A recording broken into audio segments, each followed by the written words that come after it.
Hi, ഇന്ന് നമുക്ക് ഷാപ്പിൽ വെക്കുന്ന പോലെ ഒരു ഞണ്ട് കറി ട്രൈ ചെയ്താലോ? കൂടെ വാട്ടുകപ്പയും. അപ്പോൾ നമുക്ക് എങ്ങനെയാണ് ഉണ്ടാക്കുന്നതെന്ന് നോക്കാം. അതിനു വേണ്ടി ആദ്യം തന്നെ ഒരു ചട്ടി വെക്കണം. എന്നിട്ട് അതിനകത്തോട്ട് എണ്ണ ഒഴിച്ച് കടുക് പൊട്ടിക്കാൻ ഇടണം. പിന്നെ അതിനകത്തോട്ട് സബോളയും പച്ചമുളകും ഇട്ട് ഒന്ന് വരണ്ട് വരട്ടെ. വരണ്ട് വരാൻ വേണ്ടി നമുക്ക് കുറച്ച് ഉപ്പും കൂടി ഇതിനകത്തോട്ട് ഇട്ട് കൊടുക്കാം.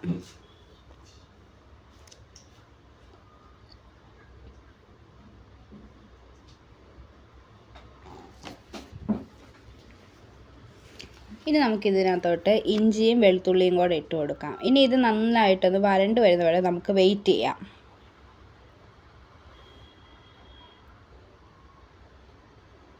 പിന്നെ അത് വരണ്ട് വരുമ്പോൾ അതിലോട്ടോട്ട് കുരുമുളക് പൊടി, മുളക് പൊടി, മല്ലിപ്പൊടി ഇതെല്ലാം മിക്സ് ചെയ്യാം. ഇതിൻ്റെ ഒരു പച്ചമണം മാറി വരുമ്പോൾ നമുക്കതിനകത്തോട്ട് ഓരോരോ ഞണ്ട് പീസായിട്ട് വെച്ച് കൊടുക്കാം.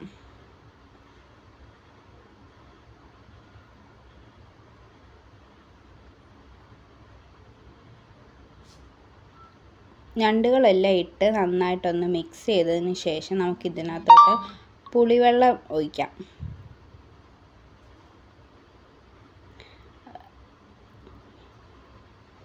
എന്നിട്ട് നമുക്ക് ഒരു ഗ്ലാസ്സോളം വെള്ളം കൂടി ചേർത്ത് കൊടുക്കാം.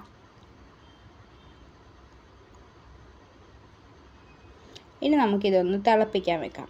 ഇത് തിളച്ച് വരുമ്പോൾ അതിനകത്തോട്ട് നമുക്ക് കറിവേപ്പിലയും കൂടി ഇട്ട് കൊടുക്കാം. അപ്പോൾ നമ്മളുടെ